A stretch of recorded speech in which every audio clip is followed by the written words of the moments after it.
On entend souvent dire que le métier de dev est un métier d'artisan, car au final très manuel et dans la construction. Ici, on y répond parfois que c'est un métier d'artiste, car très lié à de l'inspiration et de la création.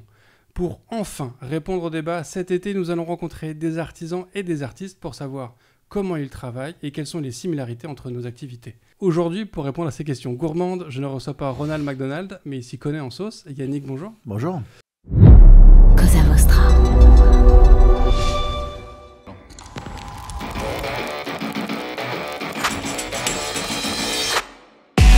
Bonjour, je suis Bruno Soulez, je suis un dev, D-E-V, pour différents, extraordinaires et visionnaires. Bienvenue dans If This Then Dev, le podcast qui veut résoudre le problème avant de passer au dev. Chaque semaine, je recevrai un expert pour décoder un sujet ou une tendance de notre formidable métier d'artisan du numérique. Sans en faire un tuto, nous parlerons d'une techno ou de notre quotidien de dev. Une discussion sans boucle, sans condition, mais compilée, afin d'en comprendre tous les éléments avant de passer au dev. Ce podcast est une production Cosa Vostra, où nous codons comme nous accompagnons nos clients, en étant différents, extraordinaires et visionnaires. Alors Yannick, la première question que j'aurais pour toi, est-ce que tu te définis plutôt comme artisan ou plutôt comme artiste ? Je crois qu'il faut déjà définir ce qu'est un artisan. Un artisan, je crois que c'est quelqu'un qui est capable de reproduire les techniques apprises par ses maîtres. Voilà.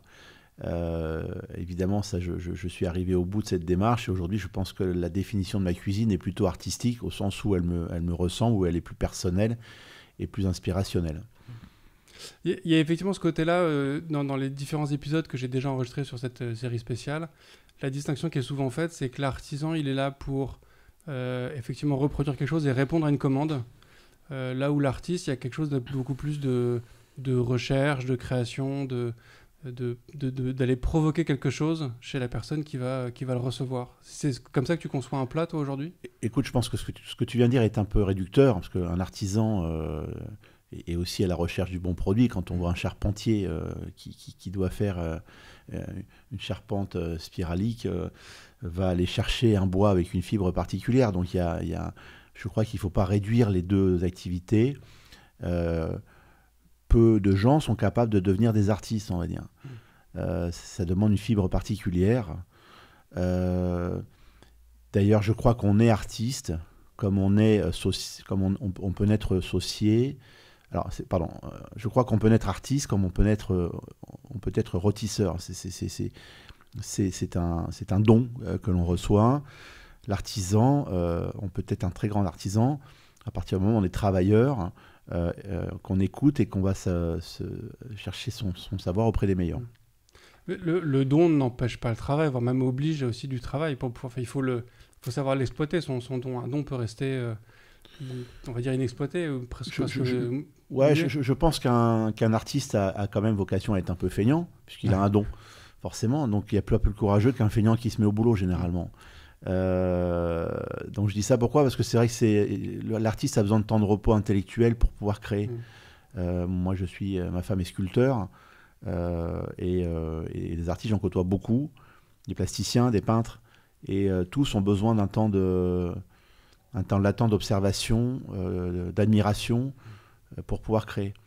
Voilà, alors que l'artisan doit livrer quelque chose, je crois, effectivement une commande, répondre au commerce, tout simplement.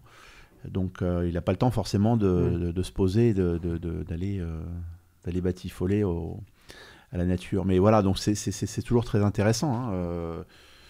Moi, je suis plutôt enclin à passer du temps avec les artistes. Ok.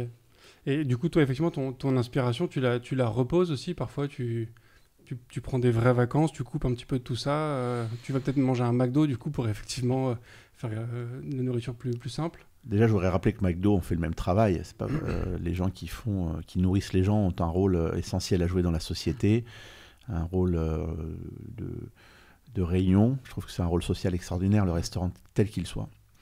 Un rôle de sécurité, parce que quand on nourrit des gens, il faut faire très attention à ce qu'on fait. Donc moi, je ne veux pas opposer ces deux activités qui sont la haute gastronomie et les restaurateurs populaires. Ok. Alors peut-être que tu pourras me confirmer ou pas, mais j'ai entendu une histoire il y a longtemps que je m'amuse parfois à répéter en société, mais qui est peut-être complètement fausse.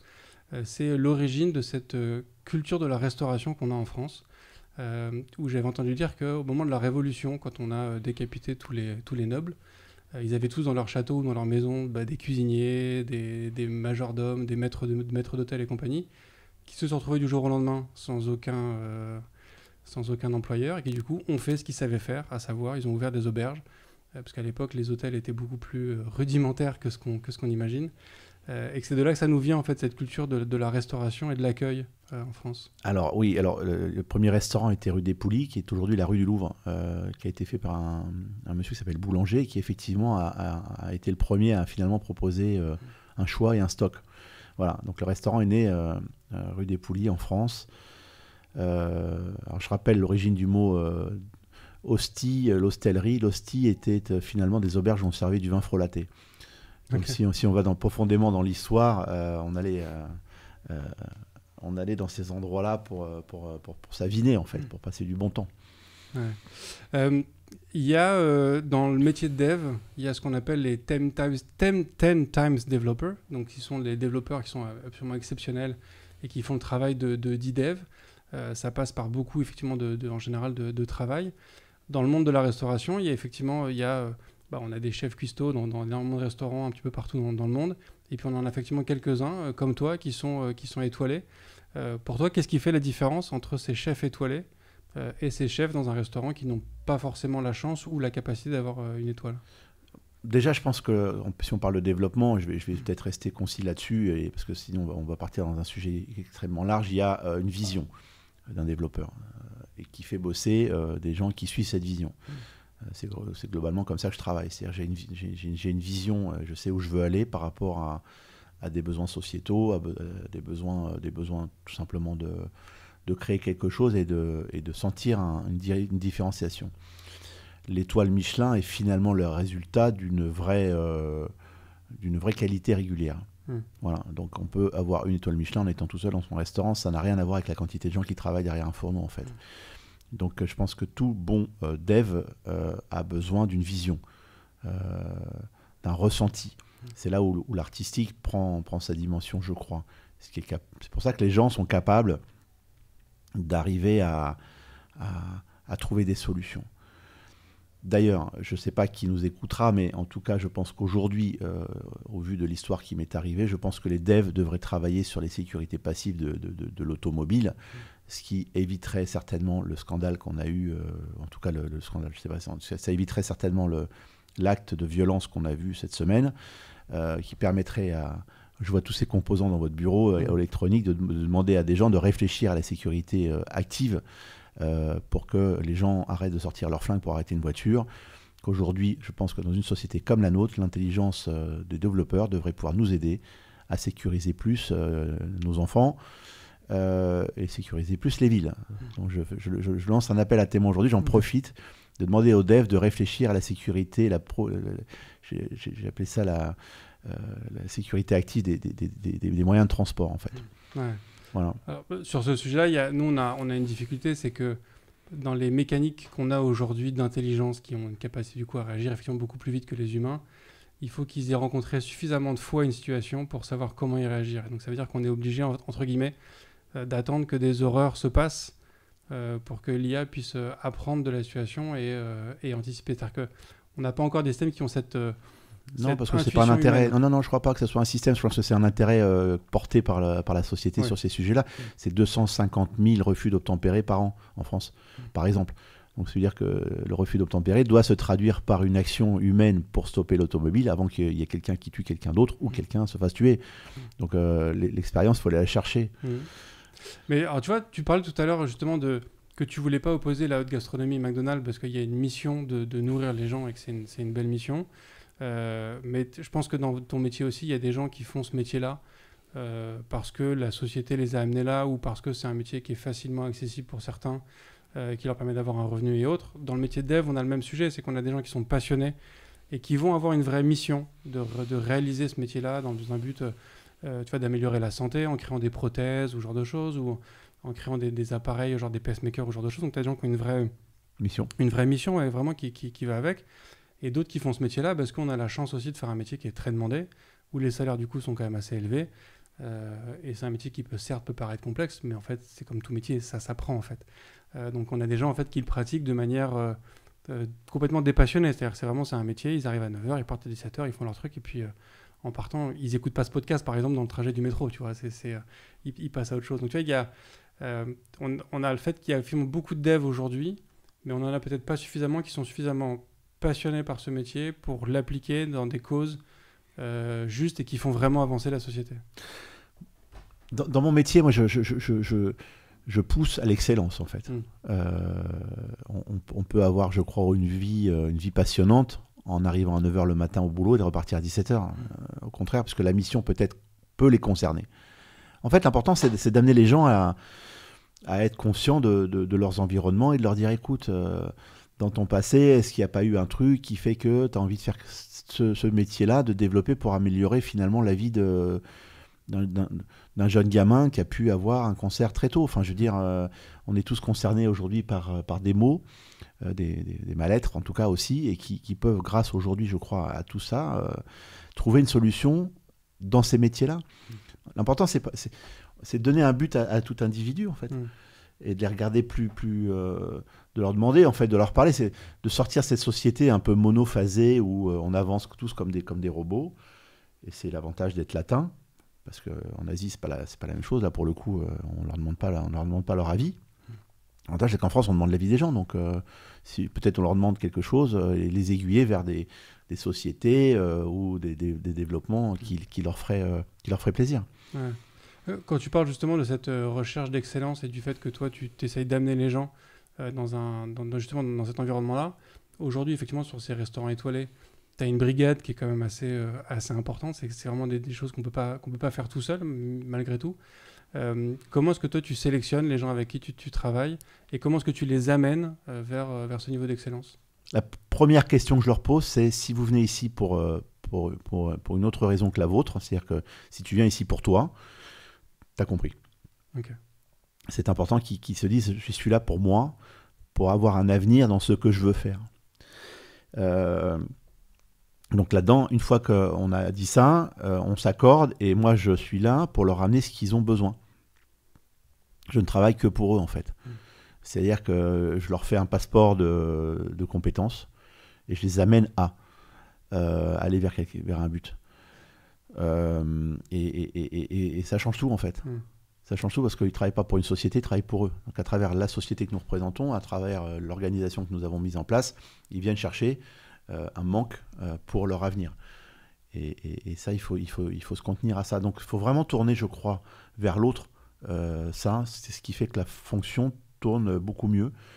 Nous, on a mis des programmes en place importants de développement de services aussi, de services et on a réduit le turnover de 22% aujourd'hui, okay. Ce qui est considérable. Et alors du coup, quand tu parles de qui viennent pour eux, c'est-à-dire que quelqu'un qui vient te voir en disant parce que j'ai envie de travailler pour Yannick Aleno, parce qu'il est fan de toi, pour toi, du coup, ça c'est pas une raison viable pour rejoindre ton équipe. Non, c'est pas une raison suffisamment viable en fait. Une fois qu'il a dit ça, très bien, bravo, merci, vous êtes en train de me flatter, je suis ravi, mais en tout cas, la vraie raison, c'est laquelle ? Qu'est-ce que vous avez envie de devenir ? Est-ce que vous voulez devenir grand chef ? Et là, pour le coup, je sais faire, parce que moi, j'ai pu avoir l'occasion de travailler des énormes talents et de les conduire vers un objectif. Et aujourd'hui, c'est 36 chefs avec qui j'ai eu la chance de partager le fourneau qui sont devenus étoilés de 3 à 1. Et ça, je sais faire, parce que c'est vrai que j'ai pas la réputation d'un gars facile, mais en tout cas, je leur mets le doigt, on n'a pas le temps, donc je mets le doigt sur ce qui leur permet de s'améliorer très vite. Le dernier en date, c'est Renaud à Dubaï. Il a eu 2 étoiles au guide Michelin. Il m'a fait confiance il y a 5 ans et il était un peu paumé quand il est arrivé là-dedans. Et je l'ai conduit vers cette excellence. Aujourd'hui, ce garçon est heureux, a envie de progresser, a envie d'aller plus loin encore. Et moi, je suis content de ça. Quand je vois ça, je me dis, bon, mais finalement, tout ce que j'ai appris, ce que je transmets, permet à tout à chacun d'être heureux. Donc c'est important en fait, c'est du volontariat plutôt que d'imposer les choses. Ouais. Y a un truc qui résonne beaucoup en moi dans ce que tu dis sur le fait que tu travailles pour ton équipe, que tu les amènes à ce niveau d'excellence, tu les amènes à faire mieux. J'ai reçu il y a un petit moment sur ce podcast Francis, qui est le cofondateur de Blablacar, une entreprise que j'imagine que tu connais, qui m'expliquait en fait son parcours. Donc lui, il a commencé chez Blablacar en tant que premier dev, donc il a commencé par coder l'application, le service et compagnie. Et puis à mesure que la boîte a progressé, il a dû recruter des gens, recruter des équipes. Et donc il nous expliquait comment est-ce que son métier a changé à mesure que son équipe et que l'entreprise grossissait. Et il y avait cette démarche-là vraiment de se dire en fait que plus le temps passait, plus il travaillait pour son équipe, qu'il déléguait de plus en plus de responsabilités et de choses à faire pour son équipe et que lui en faisait de moins en moins, mais qu'il était là pour permettre à son équipe d'en faire 1000 fois plus que ce que lui pouvait faire quand il était bien évidemment seul. Comment est-ce que tu vois, toi dans cette démarche-là, tu disais tout à l'heure aussi que tu n'as pas la réputation d'être quelqu'un de facile. Est-ce que le fait d'amener les gens comme ça vers l'excellence, ça passe du coup effectivement par parfois de la rigueur, une certaine sévérité? Est-ce que tu essaies de les amener sur d'autres terrains, d'autres territoires pour leur faire découvrir des choses et leur donner envie de découvrir? Enfin, tu vois, comment tu fais pour... parce que cette excellence, c'est quand même c'est beaucoup de paramètres, c'est beaucoup de critères. Tu vois, comment il faut qu'il y ait quelque chose déjà en eux, un potentiel d'excellence, où tu penses que, comme le dit... Gusto dans Ratatouille, tout le monde peut everyone can cook. Je pense que everyone can cook, ça c'est sûr. Pour revenir à Blablacar, je pense que son métier était toujours son métier de visionnaire, donc ça ne change pas. Je pense que c'est lui qui porte l'entreprise et c'est lui qui porte la vision du développement, et nous c'est pareil. Non, je crois qu'aujourd'hui le métier de cuisinier, enfin de restaurateur a énormément évolué, et je crois que nous devons nous adapter par rapport à la société, pas le contraire. Je vous donne un exemple. Nous, on est 170 au restaurant Le Doyen. Quand je suis arrivé, on était 56. On est plus 120 personnes de plus. Quand j'ai commencé à travailler, on me disait, moi, tes emmerdes, tu les laisses en dehors du boulot, je ne veux pas en entendre parler. Aujourd'hui, on voit bien que ce n'est pas possible. On voit bien qu'on ne peut pas laisser un gamin avec son tracas quotidien sans réponse. Donc, on a une assistante sociale qui vient très régulièrement parler aux gens et leur demander si tout va bien. Il y a aussi des conversations générationnelles. Moi, j'ai 55 ans, je reçois des gamins qui ont peut-être 18 ans aujourd'hui. On a une vraie différence générationnelle. Il y a besoin de pont, en fait. Il y a besoin de créer ce pont entre les membres et les collaborateurs qui sont là avec nous pour leur demander. Et je crois beaucoup en l'exemple aussi, le management par l'exemple. C'est-à-dire que j'ai plutôt un management napoléonien, c'est-à-dire que moi je monte sur la butte avec eux et je vais faire le con, si je peux me permettre. C'est pas le mot que je voudrais utiliser, mais en tout cas là, je vais gagner la bataille de l'étoile avec eux sur le terrain. Je suis pas là, allons-y les gars, et je reste dans mon bureau. Ça marche pas. Ça peut marcher dans certains cas, mais en tout cas c'est pas comme ça que j'entends les choses. Donc je pense que l'exemple est important, le courage que l'on montre est important. On le voit bien aujourd'hui dans l'actualité. Soi-disant la meilleure armée du monde prend des déculottés par des gens motivés. Donc c'est ça qui m'intéresse en fait, parce qu'il y a des gens courageux et on doit être à la hauteur de leur courage et de leurs ambitions. C'est-à-dire qu'on doit être au rendez-vous chaque jour quand ils en ont besoin. Voilà. Mais le métier a évolué énormément. Regardez le service, si je peux me permettre, on a créé le conciergerie de table pour une raison simple, c'est que je me suis aperçu que les tensions qui étaient données par la pression du service, tout simplement, le vendredi soir, un restaurant, 40 couverts, tout le monde arrive en même temps, tout le monde a faim, a passé une semaine parfois pas forcément heureuse, donc tout le monde a ce stress, et la personne qui prend le stress, c'est le maître d'hôtel. Vous vous rendez compte, moi quand j'ai faim, je suis insupportable, je ne sais pas comment vous êtes, mais... Et du coup, lui, il doit retranscrire ça avec le calme en cuisine, avec 20 bonhommes, avec de la testostérone dans 80 mètres carrés. Donc forcément, ça peut avoir des incidences à un moment donné quand ça dérape, une allergie, une assiette mal dressée. Donc il faut créer un environnement qui s'intéresse à la cause plutôt qu'au résultat. Donc la cause de ça, c'est effectivement tous ces gens. Donc quand on leur pose la question de savoir ce qu'ils aiment comme champagne avant qu'ils arrivent, etc., on a des réponses de services extraordinaires et des réponses écologiques extraordinaires. C'est-à-dire qu'on commande ce qu'on doit produire, on a de la rentabilité plus affirmée, et puis sortir justement, quand on parle d'artisanat, de qu'est-ce qu'on en a à faire. Alors, pour le geste, c'est magnifique, mais de couper un poulet devant un client avec un couteau de salle, ça ne marche pas. Et je pense que l'éducation aujourd'hui doit faire une énorme évolution aussi pour répondre aux temps actuels. Il y a toujours un problème entre l'éducatif, l'école, et la vérité d'entreprise.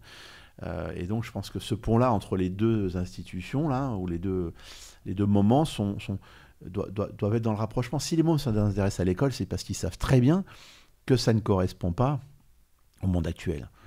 Pourquoi ils perdraient du temps, quoi? Donc, il y a un vrai sujet éducatif, on le voit aussi en France aujourd'hui, de motivation.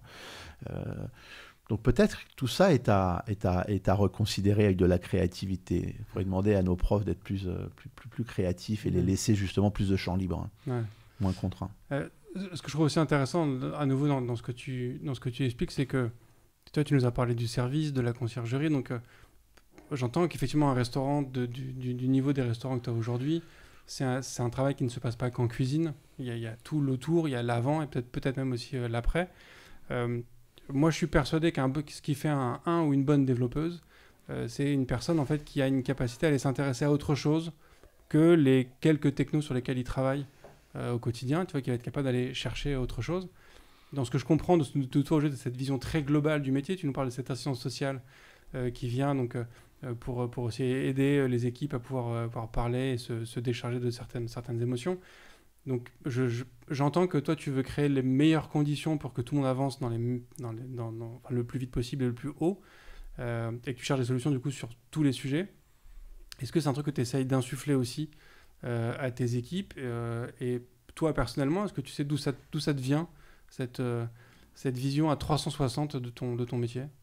En fait, je crois qu'il faut se méfier des marketeurs. Le marketing ne peut être que le résultat d'une création et non pas le contraire.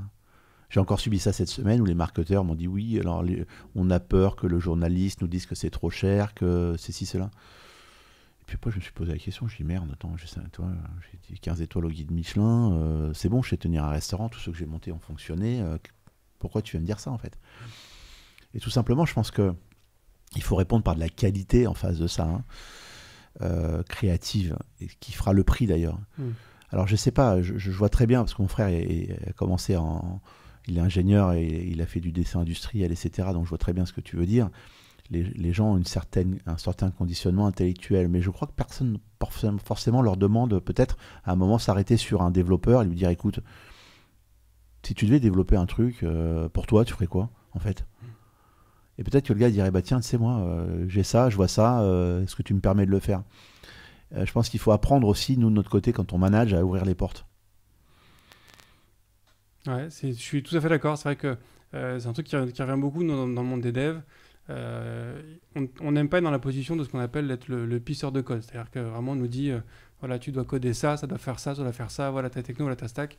On aime beaucoup plus quand on nous dit bah voilà, j'ai ma problématique, c'est ça, comment je peux faire, c'est quoi la solution, et qu'on va aller creuser le sujet, qu'on va aller voir plus loin. C'est vrai qu'il y a cette recherche de solutions. On aime avoir cette responsabilité en fait de résoudre un problème. En fait, c'est notre parce que c'est leur métier déjà, parce qu'ils connaissent ça par cœur. C'est comme un agriculteur, quand vous lui dites écoute, tu vas passer en bio parce que tu vas gagner plus ta vie, le gars il sait faire, donc il va trouver forcément des solutions, bien que le bio maintenant on prend un coup dans l'aile avec des good for the environmental, mais c'est des professionnels de toute façon. À partir du moment où on est des pros, on sait faire, donc il faut leur demander de faire ce qu'ils savent faire et puis après peut-être les guider à s'ouvrir un peu les chakras. Je pense que ce sera même parfois bénéfique pour les gens qui travaillent autour de certains sujets. Et bien donc tu vois, le fait que nous, en tant que dev, on aime bien quand on nous dit qu'on nous donne un problème un peu plus global.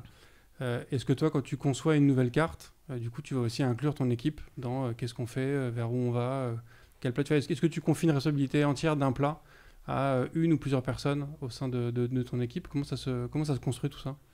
Je pense que la créativité est un muscle. Et je pense que c'est comme le sport, plus on crée, plus on crée. Voilà, donc il faut mettre les conditions de création en route pour que déjà il y a toujours une espèce de timidité de dire bon, est-ce que ça va plaire, le résultat, est-ce que je vais tout simplement voilà, c'est un mal-être de ne pas réussir. Ça je le sens souvent, donc j'essaye déjà de briser ce mal-être en disant que c'est pas grave tant que l'assiette elle est pas sur le client, c'est pas grave, on s'en fout. Et trouve le chemin de la création, et ça c'est vachement important de mettre, et je m'aperçois quand on réagit comme ça, de plus en plus les gens se sentent à l'aise, ils se libèrent, ils expriment ce qu'ils sont. De donner le droit à l'erreur en fait. Il n'y a pas d'erreur en fait, quelle erreur il y a à brûler du temps, c'est pas grave. Moi, j'adore une phrase qui dit, vous, les Occidentaux, vous avez la montre et nous, on a le temps. Il faut se donner le temps de la création, et puis si ça va pas, si ça arrive pas, ça arrive pas. Il faut pas forcer les choses, en fait. Surtout dans la créativité. Ouais. Ça marche pas. Et cette notion de muscle, moi j'aime beaucoup. C'est ce que je dis souvent sur le... pourquoi est-ce que moi je considère le métier de dev comme un métier d'artiste? Parce que cette créativité, effectivement, c'est quelque chose qui s'entretient, quelque chose qui se repose, comme tu le disais aussi effectivement tout à l'heure. Et c'est pour ça que je fais ce podcast, en fait. C'est pour entretenir cette créativité en allant découvrir de nouvelles technos, de nouvelles façons de faire. Ici, on a parlé d'IA, on a parlé de sécurité, on parle de développement web, d'applications mobiles, enfin on parle vraiment de tous les sujets. C'est monstrueux, votre métier, il est formidable. C'est monstrueux. Mais le tien aussi est formidable. C'est-à-dire que le nombre de spécialités de culinaires à travers le monde entier, les différentes techniques qui existent, ne serait-ce que pour couper une pomme de terre, et un nombre de techniques absolument colossal. Tu vois, même ça, en fait, il y a un niveau technique dans ton métier aussi qui est quand même impressionnant. Et réussir à tout connaître, ça paraît impossible quand on est... C'est impossible. C'est impossible parce que déjà, se nourrir, c'est un truc profondément humain, et les évolutions humaines ont été folles. En revanche, aujourd'hui, il faut être capable de répondre à l'époque. Ce qui a fait finalement la réputation d'Auguste Escoffier, qui a créé le guide culinaire Escoffier, a répondu à son époque. Et quelle époque? Ce bouquin a tenu le coup plus de 100 ans. C'est-à-dire que c'était la référence mondiale de la grande cuisine. Aujourd'hui, il faut répondre à l'époque. Alors l'époque, quand on parlait tout à l'heure d'une... Alors, je ne sais pas si je peux rentrer là-dedans parce que c'est hyper compliqué, mais l'approche quaternaire du métier, c'est-à-dire que le quatrième triangle, il faut le deuxième triangle, il faut l'observer. C'est-à-dire la prise de conscience de ses environnements. Ça, c'est un truc vachement important à entendre. Ces environnements, pour nous, c'est quoi? On doit répondre à la raréfication des produits. Je veux dire, l'autre fois, je faisais un comparatif entre Escoffier et il y a 5000 recettes dans ce bouquin et 5000 recettes de chefs contemporains. Je me suis farci le truc. On utilise aujourd'hui 35% de la matière première qu'ils utilisaient. Et là, on est en train de pleurer l'écologie, quoi. Donc, si on commençait à se dire, l'agneau, c'est pas que des côtes, ça peut être l'épigramme, ça peut être la hampe, ça peut être le cerveau, ça peut être tout, le pied. On est capable de nourrir avec un agneau 40 personnes, alors qu'aujourd'hui, on va chez le boucher, il n'y a que des côtes d'agneau à acheter, quoi. Qu'est-ce qu'on fait du reste? Donc ça, c'est de son environnement direct. Ensuite, ces environnements, c'est l'environnement alimentaire. C'est-à-dire qu'aujourd'hui, on sait que le sucre, ça fait du mal. On sait que ça provoque le cancer. Quand vous achetez un pot de Nutella, vous regardez la composition, c'est 70% de sucre et d'huile de palme et 5% de cacao. Vous voyez? Et on nourrit nos gamins avec ça. Donc quand on en est conscient, on arrête ça. Et moi, je suis là pour répondre en fait à ça. Et donc, je fais aujourd'hui les fruits confits qui ont été finalement codifiés par Nostradamus en 1555. Personne n'avait répondu à produire du fruit confit moderne sans sucre. Ça y est, c'est fait. On a créé du coup le chocolat sans sucre, etc. Donc tout ça, il faut regarder ça. Alors on me dit oui, se nourrir, ça coûte plus cher. Certes, d'être malade, ça coûte encore plus cher. Parce que derrière ça, forcément, on a vu le cas des cancers en France doubler ces dernières décennies. Pourquoi? Parce qu'on bouffe de la merde. J'ai l'impression d'être Jean-Pierre Coff, mais on bouffe de la merde. Donc faites gaffe à ce que vous donnez à vos gamins à manger. Même si on a le sentiment... Oui, c'est cher, on est d'accord. Et oui, la société doit évoluer pour que ça soit encore moins cher. Mais ça a des incidences. Quand votre gamin à 15 ans chope un cancer du foie, ça coûte cher à tout le monde, en fait. Donc, il faut râler contre les pesticides. Il y a une vraie incidence sociétale pour que tout ça évolue. Et je pense que là, pour le coup, votre métier permettrait justement de trouver, quand on parle de développement, moi, si demain j'ai une capsule qui me dit attention, ce que tu vas acheter, c'est de la merde, je ne vais pas l'acheter. Donc, dans le développement de votre métier, il y a 200 000 trucs à faire. Et c'est fantastique. Et on a besoin de vous, en fait. On a besoin de vous pour aller mieux. Alors, c'est marrant parce que du coup, tu nous disais tout à l'heure qu'il faut se méfier du marketing. Il y a des solutions qui existent aujourd'hui pour scanner un produit quand tu es au supermarché et on te dit si c'est bien ou pas bien. Bon, c'est pas du marketing, c'est de la création pure. Oui, mais en fait, le problème, c'est que tu as justement le marketing qui vient derrière. Parce que tu as le marketing notamment de beaucoup d'entreprises qui viennent en disant « Moi, je veux pas être mal référencé sur tel truc. » Et donc, il faut des pressions. Ouais, mais t'as qu'à bien faire ton métier, mon pote. Mais ça, je suis d'accord. Tu vois, t'as certaines entreprises qui vont choisir de mieux faire. Ça va jamais bien loin à un moment. À un moment, ça va se retourner contre eux. Non, il faut être clair, il faut être propre. Il faut, même si on n'est pas parfait, c'est pas grave. Il faut avoir une tendance d'évolution et donc il faut leur mettre la pression. faut leur dire, écoutez, nous, on veut plus ça. Donc, mettez tout le monde en ligne pour qu'on arrête de tuer les abeilles. C'est facile, le fongicide, hein, c'est tranquille. Hein. Quand on voit la désertification, il ne faut pas s'étonner. Hein. Les déforestations pour l'huile de palme, tout ça. Enfin, tout a une incidence. Même la viticulture... Moi, je travaille avec Michel Chapoutier, ça fait 40 ans qu'il travaille sur la biodynamie. C'est pas le truc le plus facile à faire. En attendant, ces vins, ils sont nickel. Oui, le marketing pousse, c'est normal, parce qu'ils n'ont pas... En haut, il n'y a pas suffisamment de pression. Je veux dire, quand on voit aujourd'hui l'Allemagne refuser de partir vers l'électrique, alors on gueule parce qu'ils ne nous suivent pas, mais peut-être qu'il y a derrière ça plus quelque chose. Et ils ont trouvé la solution pour du carburant... finalement éco ou sur du carburant de synthèse, il n'y a plus d'énergie fossile, etc. Je discutais avec un avionneur l'autre jour qui me disait, nous, on a des systèmes qui nous permettent, les traces blanches, c'est ça qui réchauffe la planète, d'aiguiller les gens à rester dans une certaine attitude qui permettrait de moins consommer, de moins blablabla. Donc, vous voyez, quand on regarde tout ça avec beaucoup d'objectivité, est-ce qu'on interdit les gens d'aller pour 29 € à Malte, ou est-ce qu'on trouve des solutions pour qu'ils puissent continuer à y aller avec des carburants plus propres, avec des avions plus éco, etc. L'évolution, on ne peut pas aller contre l'évolution de toute manière. C'est impossible de retourner en arrière. On ne retournera pas sur les chevaux, hein, ça c'est sûr. Mais je pense qu'effectivement, aujourd'hui, on a une prise de conscience, je crois, assez générale, parce qu'on n'est pas loin du gouffre hein, quand même. Et je trouve que l'humain a une faculté de répondre à beaucoup de choses. Et le développeur a une faculté de réponse importante. Et si on se met tous autour de la table, je pense que vous verrez que le monde sera certainement meilleur qu'il est aujourd'hui. Ouais.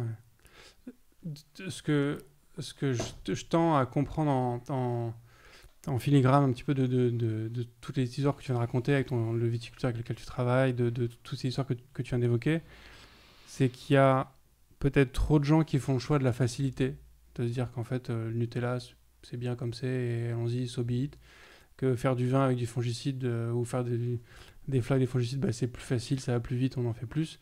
Mais que si on revenait, si on se contraignait un peu plus à un certain niveau d'exigence, au final de se dire bah, en fait on peut faire mieux avec un peu plus de travail, mais ça va être le gain va être encore plus exponentiel que la quantité de travail fournie, mais qu'il n'y a pas encore suffisamment justement de volonté de mettre plus de travail, plus d'énergie dans cette création de valeur. Je crois que il n'y a pas deux mondes en fait. Il n'y en a qu'un. On a toujours tendance à opposer les mondes alors qu'on est tous ensemble. On oppose l'industriel qui lui a un rôle où ceux qui font des supermarchés ont des rôles pour nourrir les gens. Moi, quand je discute avec Leclerc, qui est un monsieur incroyablement intelligent, il n'est pas déconnecté de ses clients. Hein. Quand on discute avec monsieur Bigard, qui nourrit 150 000 personnes, parce qu'il était d'une grosse entreprise, ils ne sont pas inconscients des environnements, donc ils bougent beaucoup dans ce sens-là, et je pense qu'on a tous intérêt à se parler plutôt que d'opposer les mondes. Si on pousse Nutella à réduire l'huile de palme et trouver parce que s'approcher des gens peut-être créatifs et de se dire, vous savez qu'il y a d'autres solutions que ça, c'est pas forcément, je sais pas. Là, je regardais hier un truc sur la pêche, parce qu'ils achetaient un foie d'un poisson, je sais pas, 50 000 €, c'est prix soi-disant aphrodisiaque, je veux dire. C'est en amont qu'il faut travailler. Si le pays en question a conscience que cette culture fait du mal à la planète, je pense qu'il faut aussi demander aux Asiatiques. Et on fustise, on dit, ouais, moi je parlais, je vois le monde de la Chine, par exemple. Qu'on regarde ça avec beaucoup de défraiement. Enfin, on a peur. On a peur.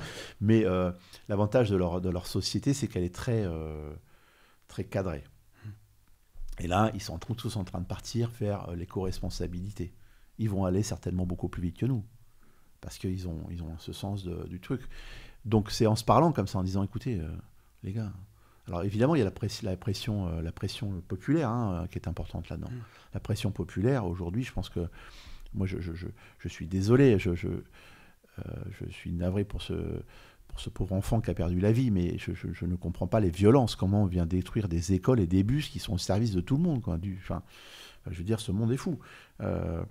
C'est parce que c'est un représentant de l'autorité qui, justement, l'a tué. Oui, d'accord. En attendant, il y a peut-être d'autres moyens de s'exprimer que d'aller bousiller des écoles. Parce que leur frangin va à l'école, quoi. C'est toute la difficulté de la colère, en fait. C'est qu'elle s'exprime de manière destructrice et mais moi, je suis en colère. indiscernée. Moi, je suis en colère. Quand on a tué mon fils, je suis en colère. C'est pas pour autant que je vais casser des banlieues, quoi. J'essaye de trouver des solutions pour que la vie s'améliore, pour qu'il y en ait moins d'autres, en fait. Et je pense que c'est plus créatif là-dedans. Je comprends tout ça, mais je veux dire, à un moment donné, c'est pareil, il y a des gens en colère quand il y a un refus d'obtempérer. Et quand tu as une enfant, il y a aussi de la colère. Il y a de la colère des deux côtés. Je pense que ces deux mondes ne doivent pas s'opposer. Vraiment. Et je pense que ces deux mondes doivent se parler. Parce que quand ils font ça, je sais pas, il y a encore eu 2 morts là. Quand on fait ça, on détruit une école où des gamins viennent s'instruire. Je veux dire, c'est l'avenir de leur frangin, de leur frangine, quoi. Ça ne résoudra rien, en fait. Ça ne résoudra rien. Donc je pense que il y a des malheurs des deux côtés. Il ne faut pas s'imaginer qu'il n'y a que des malheurs d'un côté ou de l'autre. Je veux dire, c'est pas parce qu'on est peut-être plus à l'aise que les autres qu'il n'y a pas de malheur. Vous voyez ce que je veux dire ? Ouais. Et je crois que je ne pense pas que le flic soit content d'avoir tué quelqu'un non plus. Enfin, tout ça avec du malheur de toute façon. Il ne faut pas se laisser, comme dirait mon curé, vous embobiner par le mal. On ne réduit pas le mal par le mal, en fait, au contraire. Et ça, je pense que c'est quelque chose qui doit être en nous. Réduisons par le bien, en fait. Ouais. Et je pense pas que le flic qui a eu la gâchette malheureuse soit content d'avoir tué un gamin. Je ne pense pas, très honnêtement. Ouais, clairement. Voilà, c'est un père de famille, etc. Donc tout ça, c'est que du malheur. Je crois qu'il faut qu'on arrive peut-être à arrêter de parler de ça et de parler de positivité, de se dire qu'on est peut-être capable de faire autrement les choses. Voilà. Et c'est pour ça que je vous dis, si la voiture avait été équipée d'un système d'arrêt de moteur, c'était terminé, quoi. Donc, vous voyez ce que je veux dire ? C'était fini. Le gars était serré. Bon, de toute façon, il n'aura pas fait tôle, il va pas en tôle. Ça fait 15 fois qu'il se faisait serrer. Il n'a pas fait un jour de tôle. Donc, au moins, il n'y aurait pas eu de malheur derrière ça. Ouais, clairement. Donc, du coup, pour toi, en fait, la solution à beaucoup de sujets, en fait, c'est vraiment de rapprocher les gens, de pas les opposer. Je ne sais pas si c'est une philosophie que tu portes depuis que tu étais très jeune, mais est-ce qu'au final, ce ne serait pas un petit peu une des raisons pour lesquelles tu es devenu chef, c'est qu'au final, bien manger, c'est aussi ce qui réunit les gens, en fait. Autour d'une bonne table, on est ensemble, on discute, on avance, on progresse, ou juste on refait le monde de manière complètement déraisonnée, mais en fait, on échange, il y a une discussion, il y a un partage qui s'installe autour d'une table. Alors, j'adore cette question parce que, en fait, elle est juste. Moi, j'ai grandi derrière un comptoir, mes parents... moi, j'ai fait le tour des banlieues, Taverny, Montreuil, Suresnes... les 4 chemins à Colombes, donc la société, je la connais. Et l'avantage du bistrot, c'est vrai que ça réunissait les gens, parce qu'autour du comptoir, le gars qui buvait son café pouvait être un éboueur, et il rencontrait un dirigeant de société, ils se parlaient, ils se tutoyaient. Et puis, quand l'autre disait, écoute, mon fils rentre dans ça, est-ce que tu veux le prendre en stage, s'il te plaît, ça me ferait plaisir. Mais évidemment. Donc, il y avait ces ponts. Je pense que la nourriture, le café, ça faisait des ponts entre les gens. Ils se comprenaient mieux, d'ailleurs. Ouais. Ils se comprenaient. Ils se connaissaient, ils se comprenaient. Le vivre ensemble, ça fait toute la différence. Et aujourd'hui, on ne se comprend plus parce qu'on est tous parqués dans nos trucs. Chacun dans ses ghettos, au final. Ouais, les villes sont le périph'. Et moi, je prône pour ça. Je suis un fils de banlieue, donc je pense qu'on peut... Je veux dire, même mon éducation m'a servi aussi dans ma créativité. Je connais très bien la banlieue parisienne. J'en avais un peu honte d'ailleurs à l'époque. Je ne le disais pas. Parce que à l'époque où j'ai commencé, les restaurateurs étaient liés par la fibre régionale. Les Bretons, les Auvergnats, les Basques. Donc pour être intégré, finalement, il fallait être comme eux. Et puis j'étais au Meurice. Là, comme ça, j'ai pris un papier de François Simon, qui était le critique acerbe du Figaro, qui nous avait mis, moi et d'autres collègues qui sont aujourd'hui à la tête du plus grand restaurant, nous disait qu'on faisait la même cuisine, en fait. Et il avait raison. et c'est peut-être là, ce jour-là, où je suis devenu plus artistique que artisan. Je suivais pas, j'étais devenu leader. Et j'ai créé le terroir parisien et j'ai été l'initiateur de la réversion agricole en Île-de-France. Donc aujourd'hui, si vous mangez des produits locaux Île-de-France, je pense y être pour quelque chose, vraiment. Okay. Et moi, ça m'a sorti de la crise de 2008, puisque j'ai sorti mon restaurant à plus 13% grâce à ça, parce que j'avais une histoire à raconter. Voilà. Je dis ça pour je sais plus, mais en tout cas, sa propre histoire peut conduire à des choses formidables.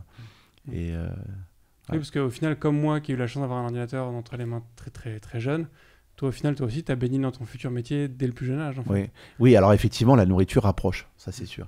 Mais c'est pour ça que les restaurants, les McDo et tout sont importants dans les sociétés, parce que c'est là où les mots se retrouvent en fait. C'est là où ils se parlent. Pendant qu'ils sont en train de manger, ils ne sont pas forcément en train de faire les cons dans la rue, comme on a pu tous le faire quand on était gamin.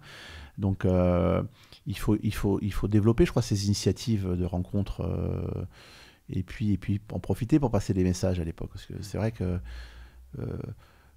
dire à un gamin, le rodéo urbain, c'est marrant pour toi, mais c'est pas forcément marrant pour celui qui va prendre la moto dans la tronche.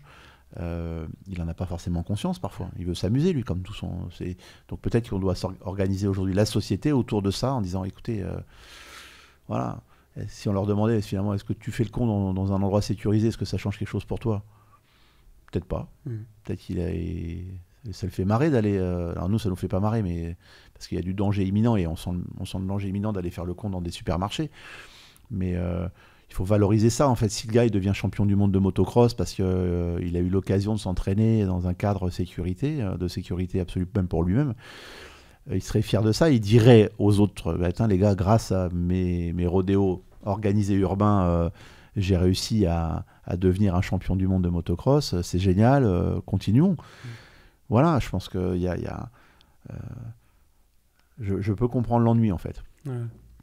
Et tu vois, quand on reparle de cette culture du partage autour d'un bon repas, ce qui est assez triste, c'est qu'il y a quand même certains pays où cette culture du repas partagé n'existe quasiment pas. Je sais que, par exemple, tu reparlais de McDo tout à l'heure. McDo, la France, c'est leur deuxième marché en nombre de restaurants par habitant. Donc on est un pays avec énormément de McDo. Mais pourtant, tu vois, aux US, ils n'ont pas autant que nous cette culture du repas partagé ensemble.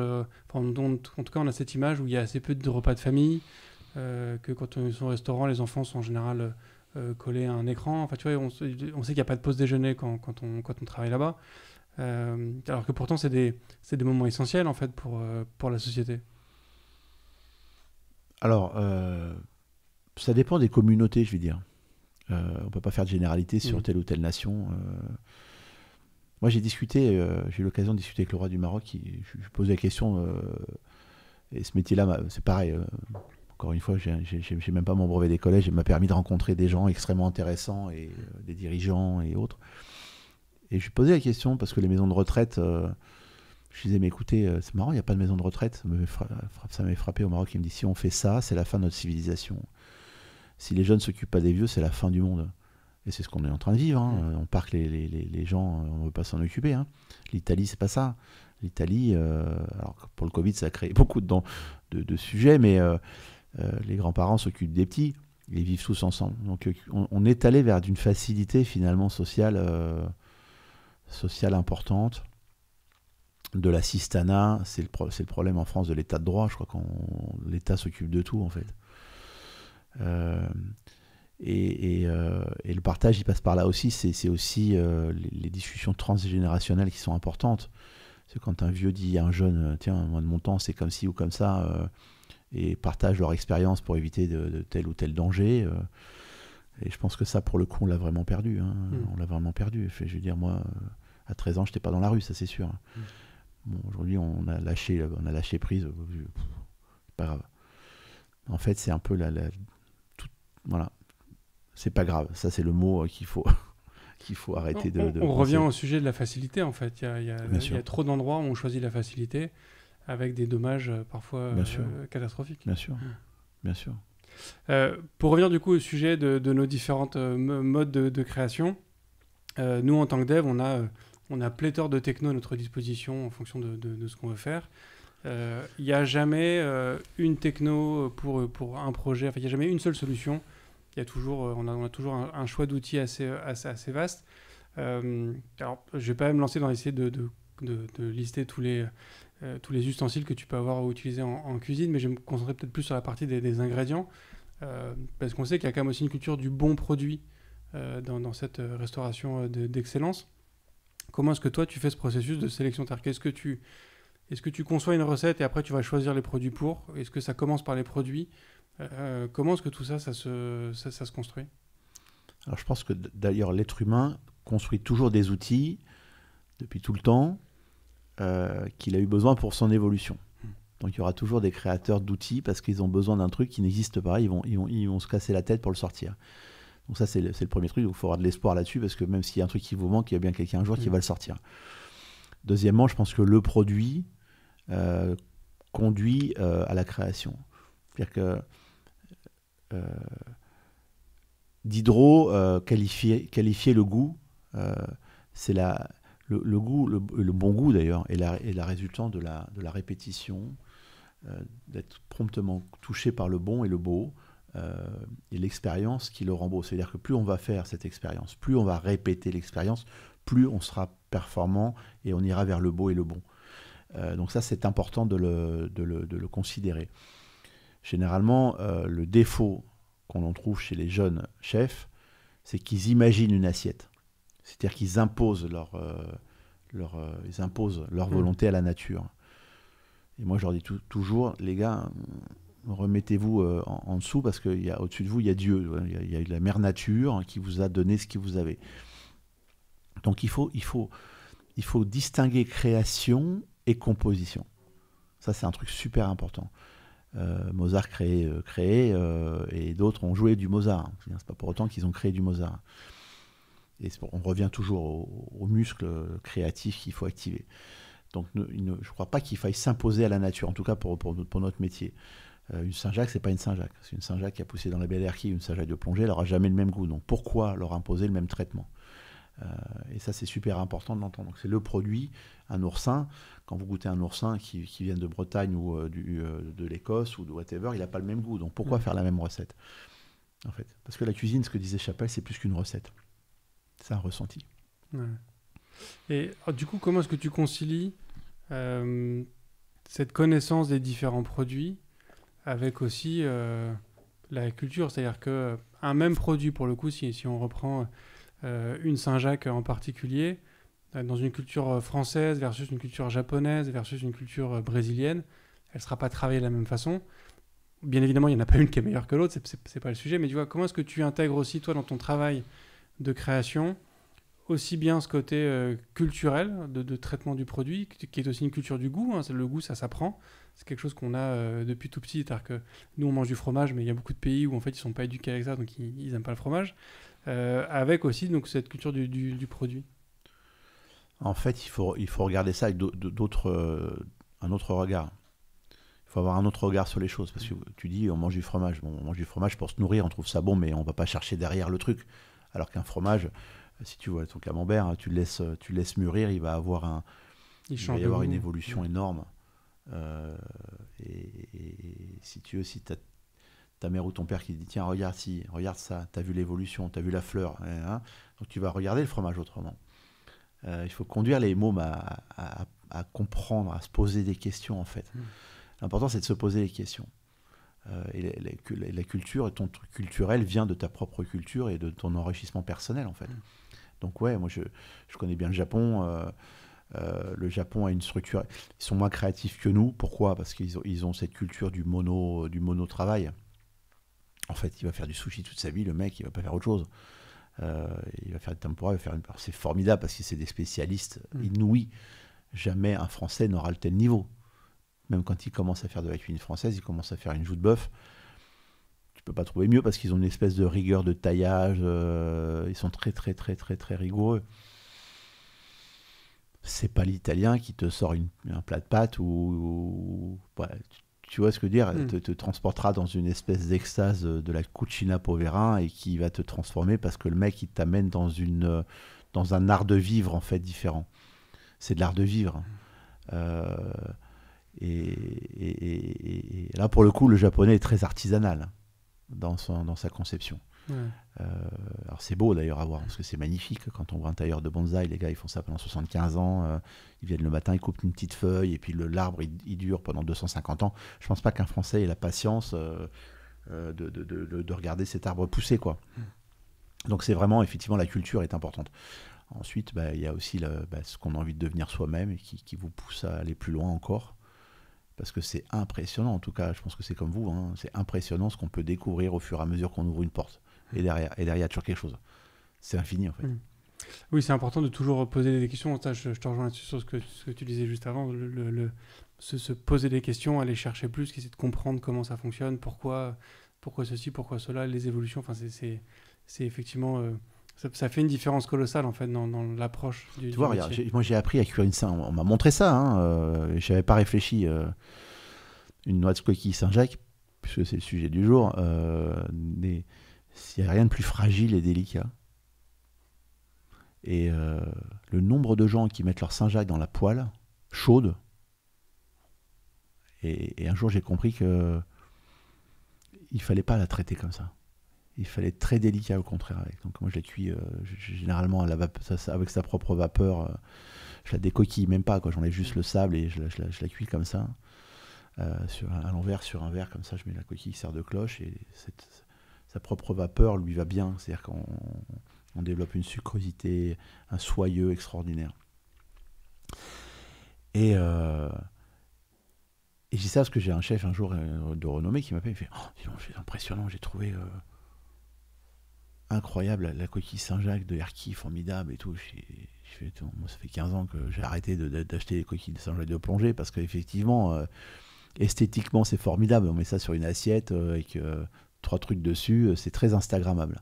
En revanche, moi je me suis jamais éclaté à manger ça, quoi. Et il venait de le découvrir. Donc ce qui veut dire qu'il faut se méfier de l'image, en fait. Puisque notre métier à nous, c'est pas de l'image, c'est l'empreinte mémorielle, l'empreinte du goût qui sera indélébile. Le goût est la mémoire la plus profonde de l'être humain. On se rappelle tous de sa Madeleine de Proust, on se rappelle tous du plat de sa mère, en fait. Voilà, qui a le goût particulier. Rarement on se souvient de la façon dont elle est habillée le jour où vous amenez son couscous, quoi. Ouais. Mais tu vois, quand tu parles effectivement du dressage, moi ça me fait penser quand même aussi dans une des complicités que je vois dans votre métier. Moi j'ai eu la chance du coup de dîner chez toi il y a à peu près un an, c'est ce que je te disais avant qu'on commence. Je trouve qu'il y a quelque chose d'exceptionnel, c'est cette recherche. C'est-à-dire que c'est très bon, ça c'est indéniable, c'est très beau, c'est-à-dire que les plats sont quand même extrêmement bien dressés. Il y a toujours une recherche aussi dans le travail de la texture, c'est-à-dire qu'on n'est pas uniquement sur du goût, il y a aussi le plaisir de dégustation, il y a une recherche aussi de croustillant, de croquant, enfin, on sent qu'il y a quelque chose de travaillé, il y a un service qui est aussi d'exception, donc tu as vraiment une expérience qui est... c'est même au-delà de 360 en fait, tellement il y a de choses qui sont envisagées.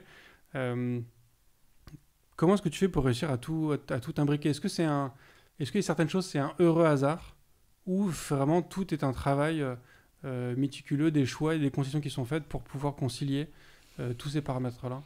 Une société, c'est une corde à nœuds, en fait. Il faut essayer de la rendre la plus lisse possible. On essaie de traduire ce que j'appelle la simplicité, c'est-à-dire que ça paraît simple, mais c'est complexe derrière. Il y a un travail énorme derrière ça, évidemment. Et puis ça recommence perpétuellement parce que les collaborateurs s'en vont, il y en a qui reviennent, etc. Donc il faut imprimer une certaine tissu d'entreprise. C'est très difficile de faire entrer quelqu'un, enfin, en tout cas chez nous, et de lui filer des postes à responsabilité tout de suite, parce qu'on développe pas mal à l'étranger et tout. Et à chaque fois je me suis planté, j'ai pris quelqu'un que je ne connaissais pas. Donc aujourd'hui j'ai organisé la compagnie pour qu'il y ait ce filtre, parce qu'on développe du pavillon, hein, on vient d'ouvrir à Londres, et c'est que des gens qui ont la fibre de la société, c'est-à-dire qu'ils sont complètement intégrés là-dedans, ils ont la fibre, ce qui leur correspond. Et finalement, on a une culture d'entreprise qui est là. Et elle est formidable. C'est-à-dire qu'on a beaucoup plus de bons résultats parce que les gens prennent le temps de choper la culture d'entreprise et d'y répondre. Parce que, encore une fois, je pense qu'on est vraiment dans une approche extrêmement personnelle des choses. quand on est capable de sortir les nouvelles sauces, les sauces c'est le verbe de la cuisine française, j'ai écrit les nouvelles sauces en 2017, je réponds à l'époque par un savoir-faire, une réponse technologique plutôt qu'un savoir-faire, parce que le savoir-faire a disparu, mais avec un besoin intrinsèque. C'est pour ça que je te dis, quand on doit créer des outils, on est capable de les faire. Et ça, si tu es pas profondément là-dedans, tu peux pas comprendre. C'est pas un truc superficiel, la cuisine. Le service, c'est pas un truc superficiel. Donc il faut être vraiment à l'intérieur pour bien le comprendre. Donc ça prend un peu de temps. Ouais.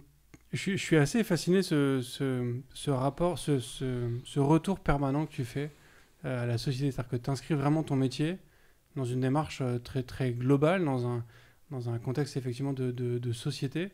Ce qui, de notre côté, nous, ce serait un petit peu cette culture de l'utilisateur. C'est-à-dire que tu n'es pas juste là pour coder une fonctionnalité qui fonctionne. Il faut aussi qu'en fait, que tu rendes un service à quelqu'un et que tu sois capable du coup de répondre à un problème qu'un ensemble de clients ont. Est-ce que toi, tu vois, bon, sur l'aspect des devs, cette culture du client, je ne suis pas juste là pour faire une fonction qui fait 1 + 1 = 2, je suis là pour faire en sorte que les gens aient une calculette. Moi, ce que je constate, c'est qu'en général, c'est quelque chose qui vient avec l'expérience. En général, les jeunes, quand ils sortent d'école, ils sont vraiment en mode très mathématique, je veux faire ma fonction 1 + 1 = 2. Et avec l'expérience, on apprend, tu vois, à aller un petit peu plus loin. Est-ce que toi, ça, c'est un truc aussi qui est venu avec l'expérience et avec la maturité, ou est-ce que le fait d'avoir travaillé dans le café de tes parents et d'avoir vu cette société depuis tout petit fait que pour toi, ça a toujours été un projet plus global et plus grand que toi au final? Lorsque tu me demandes, il y a 2 questions en fait. La première question, c'est est-ce qu'on répond à... On est au service des gens. Toi comme moi, on est au service. Je veux dire, s'il n'y a pas eu la Première Guerre mondiale, on ne serait peut-être pas encore en train de travailler avec des télécommandes pour allumer la télé. La télécommande a été créée pour les personnes en situation de handicap suite à des explosions. Il n'y avait plus de jambes, le mec, il fallait qu'il se lève, c'est impossible, pour aller allumer la télé. Donc la technologie a répondu finalement à un besoin humain. Et ce que tu fais comme moi, c'est pareil, c'est un besoin humain de mieux se nourrir, d'avancer, etc. Donc on se rejoint là-dessus. La deuxième question, je ne me rappelle plus, mais... C'était sur... parce que attends, du coup, elle m'a échappé aussi, c'était sur... est-ce que cette compréhension que ton métier est plus grand que toi, c'est un truc que tu as toujours porté ou qui est venu avec la maturité et l'expérience? C'est la passion qu'a fait... c'est la passion. Je me suis passionné pour ce que je faisais. J'aurais pu très bien ne pas rencontrer les gens qu'il fallait rencontrer et j'aurais peut-être été un très bon cuisinier quelque part dans un restaurant en province, hein. Je veux dire, parce que j'aimais bien cuisiner, donc c'est toujours quelque chose que j'ai bien aimé. Donc la rencontre aussi m'ont fait voir un autre monde. Des 4 chemins de Nanterre et d'arriver là en plein cœur des Champs-Élysées, c'est parce que j'ai rencontré des gens formidables qui m'ont montré qu'il y avait aussi un autre monde derrière ce que je connaissais. Moi, la première fois que je suis parti au Japon, j'ai eu la chance d'y partir très tôt, j'avais 18 ans. Je suis un gamin de steak frites, hein. Je ne connaissais pas. Alors maintenant, l'accessibilité à des goûts différents, elle est monstrueuse, hein. Pour la première fois, je suis allé à Sapporo. Il fallait 24 heures de voyage pour aller là-haut. J'ai découvert des goûts que je ne connaissais pas et ça me fascinait de voir tous ces gens là. Je voyais le monde, quoi, très tôt. Donc, c'est pour ça que l'époque elle peut être aussi formidable, c'est qu'on a l'occasion de voir le monde facilement. Mais par contre, quand on voit le monde, je pense que c'est important de dire revenez avec des yeux nouveaux, quoi. Allez pas à Malaga pour vous foutre le cul sur une serviette, ça n'a pas d'intérêt. Se baigner, c'est bien, mais après, il faut aller parler aux gens, il faut aller discuter, il faut aller goûter. Et là, vous vous enrichissez. Et le café, c'est ça, hein. Moi, ma mère était toujours vers l'autre, hein, toujours en train de discuter, elle connaissait tout le monde par son petit prénom, elle savait tout le monde, elle s'intéressait à l'autre, en fait. Mais c'est un peu le syndrome de notre société, on ne s'intéresse pas aux autres trop, hein. Regardez les gens qui ont beaucoup d'Instagram followers. Et moi, je suis toujours fasciné par le peu de mecs à qui ils s'intéressent. Les mecs ont des millions de followers et ils suivent 12 personnes, quoi. Alors, c'est intéressez-vous à moi et je m'intéresse pas à vous. C'est dingue, je trouve. Alors que les autres ont quelque chose à dire. Oui, mais est-ce que tu peux vraiment écouter 12 millions de personnes? J'en sais rien. Mais même sur 12 millions, si déjà tu en écoutes 3 tous les jours, tu seras enrichi. Tu vois, sortir de sa bulle. Mais moi, je leur dis, hein, chez moi, je leur dis, écoutez, regardez, Instagram, c'est finalement un immeuble, hein. C'est 1 million de personnes dans un immeuble, parce qu'ils habitent tous au même endroit, parce qu'ils veulent tous le même truc. Regardez ce qu'ils aiment. Dans le temps, on faisait du porte-à-porte pour vendre un aspirateur. Je veux dire, le porte-à-porte, vous n'avez même pas besoin de vous lever aujourd'hui pour leur parler. C'est ouf. Donc c'est pour ça qu'il faut regarder ça autrement. Instagram, c'est formidable. Alors c'est très distrayant, mais quand on regarde ça de façon commerciale, on se dit, oh là, il y a peut-être quelque chose à faire avec ça. Est-ce qu'aujourd'hui, quand on pose la question à vos followers, qu'est-ce que vous auriez besoin, enfin, tu parles de dev, qu'est-ce qui vous manque dans votre vie quotidienne? Ça se trouve, tu auras des réponses auxquelles tu n'as même jamais pensé. Ouais, clairement. Tu as évoqué la partie passion. Pour moi, c'est un aspect hyper important, en fait. Dans ma perception, en tout cas, la passion, c'est ce qui va faire la différence entre un bon artisan et un excellent artisan. C'est-à-dire que c'est celui qui va aller chercher plus de solutions, regarder un petit peu autour et savoir trouver des propositions qui sont un petit peu différentes. Alors déjà, je ne sais pas quel est toi ton avis sur l'importance de la passion quand on pratique un métier. Et en deuxième question, ce serait, est-ce que pour toi la passion c'est un truc qui peut s'apprendre ou c'est quelque chose que il faut trouver le domaine dans lequel tu as ta passion et explorer ça? Et ça revient à la première question, c'est si tu viens ici pour autre chose que toi, tu n'as rien compris en fait. Ou moi j'ai rien compris. Si je ne pose pas cette question-là, si le gars il vient par contrainte, on ne peut pas lui demander d'être passionné. Il faut avoir l'honnêteté de lui dire aussi, puis il faut avoir l'honnêteté de prendre la décision de se barrer. Parce que c'est pas ça qui te passionne. Tout le monde, je pense, a quelque chose qui le passionne. J'en sais rien. Je n'imagine pas quelqu'un ne pas aimer tel ou tel truc. Donc si c'est pas dans le dev ou dans la cuisine, il faut qu'il trouve sa voie, le gamin. Ou la personne. Alors je sais que c'est pas facile, hein. Après il faut se nourrir, il faut faire ci, il faut faire ça, mais je sais pas, je pense que cette question-là, elle est essentielle. Faut pas recruter pour recruter. Je veux dire, ça sert à rien, hein, parce que ça c'est voué à l'échec. On parlait des crises des vocations. Notre métier est touché comme les autres. Je pense que c'est plutôt une crise sociétale que de vocation. Je crois que quand on pose la question à... Les gens ne veulent plus vivre avec des contraintes, c'est fini. C'est plus possible, ils veulent de la liberté.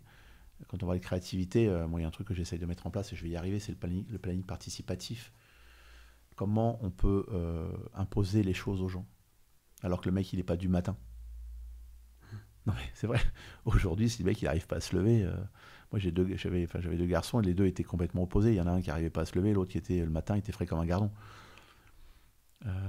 La nature des gens est aussi différente, hein, même dans une même famille. Donc peut-être qu'aujourd'hui il faut dire t'arrives à te lever le matin, oh, j'ai du mal, bon bah tu vas travailler du soir, ça te dérange pas, bah non, bah, c'est plus cool pour moi, merci, tu vois.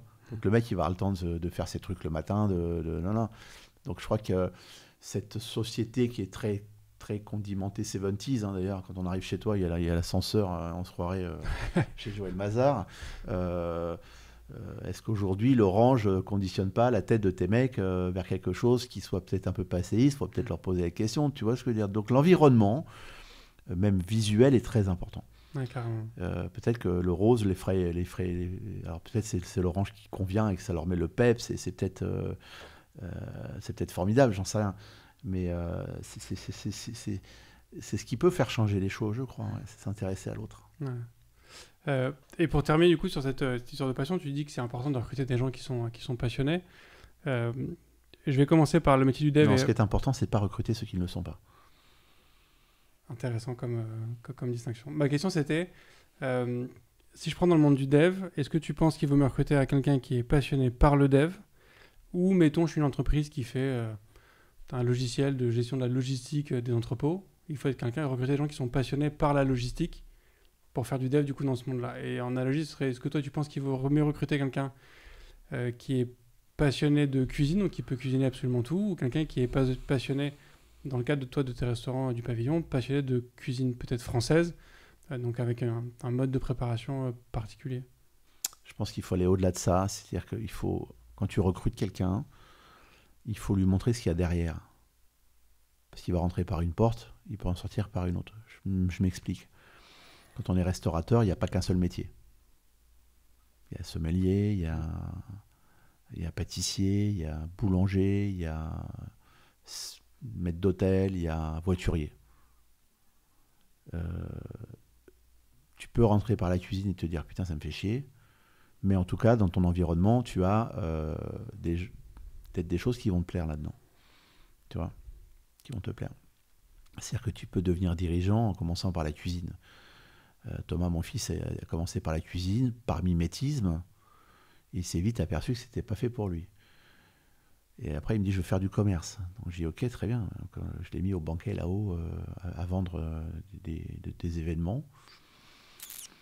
Et puis, finalement, il a fini par monter sa boîte. Et aujourd'hui, il a recruté 6 personnes. Et puis, ça, vu que connaissant l'oiseau, sa boîte s'appelle Let's, il va réussir à faire un gros truc. Donc, tu rentres par un côté, tu sors de l'autre. Est-ce que le gars qui rentre dans le dev, je ne connais pas suffisamment ton métier, qu'il a d'autres facultés qui permettraient finalement d'avoir un truc plus que les autres qui ferait, ou différent des autres qui ferait que ta boîte tournerait encore plus rond, c'est possible. Donc, je pense que l'important est la perspective quand tu embauches et de ne pas se gourer. Parce que quand tu embauches pour embaucher, tu remplis un trou. Et du coup, quand tu as rempli le trou, eh ben, tu ne peux pas laisser rentrer peut-être la personne dont tu as besoin. Encore une fois, on va avoir de la facilité souvent. Et peut-être que tu passes à côté parce que tu n'as pas les moyens d'embaucher quelqu'un qui va bien pour faire le truc. Après, il faut du courage pour construire une entreprise. C'est-à-dire qu'il faut prendre les bonnes décisions. Si tu embauches quelqu'un et que tu t'aperçois que cette personne-là n'est pas faite pour la boîte, il faut être capable de lui dire et la laisser partir. Ça, c'est hyper important. Parce que sinon, ça fait de la frustration des deux côtés et c'est pire que tout. C'est pour ça que les prud'hommes sont pleins. À un moment, il y a aussi un terrain d'entente, c'est pas obligé de se foutre sur la gueule quand tu divorces, tu vois. Et voilà, donc ça demande beaucoup de finesse de piloter une entreprise ou piloter un restaurant, quel qu'il soit d'ailleurs. Donc voilà. Je suis sûr que dans tout ça, derrière, en fait, l'individu, si on gratte un peu, je pense qu'il a d'autant plus des choses à dire, ou elle a d'autant plus des choses à dire. Top. Merci beaucoup Yannick pour cette discussion. Petite recette, non ? Une petite recette ? Bah ouais, quand même. T'allais oublier de me la demander. Oui, non, c'est vrai. En plus, je m'étais demandé, est-ce que tu as une recette du management Enfin, tu crois quoi que les mecs ils vont nous écouter parce qu'on leur file pas une petite astuce pour bien cuisiner chez eux, donc, tu nous as donné vite fait un conseil sur la Saint-Jacques. Tu devrais commencer par ça d'ailleurs. Bon, alors, je vous donne une recette, puis après vous nous écoutez. Je sais plus ce que tu disais, mais il faut une petite recette comme ça. Il y a un truc qui est facile à faire à la maison et c'est une base essentielle pour bien cuisiner le poisson, par exemple, c'est le beurre blanc. Alors c'est une sauce un peu ancienne, mais qui est facile à faire. Échalote hachée, finement. Éviter le robot parce que ça va sortir tout ce qui est mauvais dans l'échalote. Donc un couteau bien aiguisé, couper ça très fin. Casserole, un peu de vin blanc. Une petite brindille de thym et vous laissez réduire le vin blanc avec vous pouvez mettre un peu de vinaigre pour peu qu'il y ait de liquide. Ensuite, l'astuce de la recette, c'est vous mettez une petite cuillère de crème qui va stabiliser tout ça, vous la faites bouillir et donc après vous balancez votre beurre là-dedans et vous laissez bouillir en fouettant. Et là, vous avez un formidable beurre blanc qui peut vous servir à tout. Là-dedans, vous pouvez mettre des purées d'herbes, vous pouvez mettre des tomates, vous pouvez mettre du basilic, vous pouvez mettre tout ce qui traîne dans le frigo et vous avez une sauce merveilleuse que vous pouvez appliquer sur vos poissons, sur même vos asperges. Donc c'est une sauce formidable que je vous recommande de savoir faire et là, ça va vous sortir de tout, de votre stress pour les fêtes de fin d'année par exemple. Et ça se conserve longtemps ? Non, mais tu le fais à l'instant. Là. Et ça stabiliser, la crème va stabiliser, donc il n'y a pas de raison que le beurre se sépare. Ça marche. Merci beaucoup Yannick. Et puis je pense que vous attendiez pas à avoir sur un podcast de dev un conseil de recette de cuisine de Yannick Aleno, mais c'est chose faite. Merci beaucoup en tout cas d'avoir écouté cet épisode jusqu'au bout. Merci. C'est du coup, alors on est quasiment à la fin de cette série spéciale d'épisodes donc sur cet été 2023 pour essayer de comprendre est-ce que le dev est un métier d'artisan ou d'artiste, parce qu'on commence à comprendre que c'est beaucoup plus complexe, que ça ne se répond pas aussi facilement que ça. Encore quelques épisodes à venir et puis on se fera un épisode spécial de rentrée pour faire un petit peu le bilan de tout ça. Je vous remercie beaucoup, je vous souhaite de très bonnes vacances de cet été, j'ai hâte de vous retrouver pour la rentrée et d'ici là, codez bien. Merci d'avoir écouté cet épisode de If This Then Dev et merci à toute mon équipe de Cosa Vostra à la production de cet épisode.